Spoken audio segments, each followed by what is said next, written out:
નમસ્કાર મિત્રો, એસ્ટ્રોલોજી સ્ટેશનના મારા આજના આ વિડીયોમાં હું એસ્ટ્રોલોજર મેહુલ પટેલ આપ સર્વનું ખૂબ ખૂબ હાર્દિક સ્વાગત કરું છું. એસ્ટ્રોલોજી સ્ટેશનના મારા આજના આ વિડીયોમાં આપણે વાત કરી રહ્યા છીએ મેષ જન્મ લગ્નની જન્મ કુંડલીમાં ષષ્ઠમ ભાવમાં યા તો છઠ્ઠા ભાવમાં જો ચંદ્ર હોય તો એનું કેવું યા તો શું ફળ મળે એ બાબત. તો તમારી જન્મ કુંડલીમાં જ્યાં લગ્ન યા તો જન્મ લગ્ન એવું લખેલું છે ત્યાં જો એક લખેલું છે તો તમારી જન્મ કુંડલી જે છે એ મેષ જન્મ લગ્નની જન્મ કુંડલી છે એવું તમારે સમજવાનું છે. હવે તમારી આ એક અર્થાત મેષ જન્મ લગ્નની આ જન્મ કુંડલીમાં છઠ્ઠા ભાવમાં અર્થાત રોગ, શત્રુઓ દ્વારા થતી કનડગત, ભય, પીડા, ચિંતા,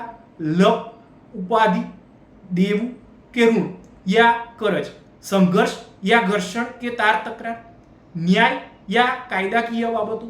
કોર્ટ કચેરી કે મુકદ્દમા સંબંધિત બાબતો તથા મોસાળ પક્ષ અને મોસાળ પક્ષના સભ્યો સાથેની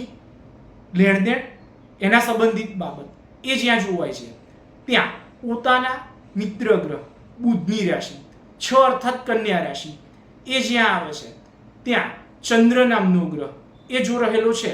તો આ બાબતને સારી રીતે સમજવા હેતુ આ ગ્રહ મૈત્રી ચક્ર જે છે એમાં જો જોઈએ તો આ ગ્રહ મૈત્રી ચક્રમાં આ ચંદ્ર અને બુધ એ એકબીજાના મિત્ર છે એવું દર્શાવે છે અને એટલે જ એ તમને તમારા જીવનમાં તમારી માતાથી પ્રાપ્ત મનમેળ અને સુખ સંબંધિત બાબત પ્રાપ્ત થવામાં નિર્બળતા યા ઉણપયુક્ત ભાવનો અનુભવ એ કરાવશે. જમીન, મકાન આદિ સ્થાવર બાબતને ભોગવવાની બાબતમાં તથા પારિવારિક યા કૌટુંબિક વાતાવરણ પ્રાપ્ત થવાની બાબતમાં ખેંચતાણ યા સંઘર્ષ કે માનસિક અશાંતિ એનો એ અનુભવ તમને કરાવશે. શત્રુઓ સંબંધિત બાબતમાં શાંતિનો ભાવ યા સુખ એનો બહુ ઓછો એવો અનુભવ એ તમને થતો દેખાશે, જણાશે યા તો અનુભવાશે. આ ચંદ્ર જે છે એ પોતે મનનો કારક ગ્રહ છે અને એટલે જ મનોયોગ યા મનની સ્થિરતા દ્વારા જીવનમાં આવનારી મોટી મુસીબતો અને અડચણોનો સરળતા અને ગંભીરતા યા વિચારશીલતાપૂર્વક સામનો એ તમને કરાવશે. પોતાની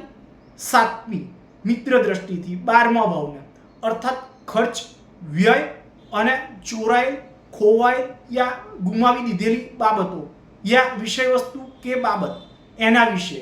જ્યાં જોવાય છે ત્યાં પોતાના સમસ્વભાવી ગ્રહ ગુરુની રાશિ 12 અર્થાત મીન રાશિ એ જ્યાં આવે છે ત્યાં અર્થાત 12મા ભાવને દ્રષ્ટિ કરતો હોવાના કારણે આ બાબતને સારી રીતે સમજવા હેતુ ફરીથી એકવાર જો આ ગ્રહ મૈત્રી ચક્રમાં જોઈએ તો આ ચંદ્ર અને ગુરુ જે છે એ એકબીજાના સમસ્વભાવ ગ્રહ છે એવું દર્શાવે છે અને એટલે જ વગર જોઈતો યા ખોટો ખર્ચ છૂટા હાથે કરનાર યા કરાવનાર કે ઉડાઉ મનોવૃત્તિના એવા એ તમને બનાવશે. ઘરથી દૂર લઈ જઈ અને દૂર યા બહારના સ્થાન પર મનોભાવને યા મનના આવેગો કે મનની ઈચ્છાઓને સંતોષી અને સુખી થનાર એવા એ તમને બનાવશે. આવું ભૃગુ સંહિતા નામના એમના ગ્રંથમાં ભૃગુ ઋષિએ વર્ણન કરેલું છે. તો મિત્રો, આ તો હતો મારો આજનો આ વિડીયો. આ વિડીયો તમને કેવો લાગ્યો એ મને અવશ્યથી જ લખી અને જણાવજો તથા સાથે જ મારા આવા જ અન્ય માહિતીસભર વિડીયોને જોવા માટે મારી આ ચેનલને સબસ્ક્રાઇબ અવશ્યથી જ કરજો તથા વધુમાં વધુ સબસ્ક્રાઇબ પણ અવશ્યથી જ કરાવજો. નમસ્કાર.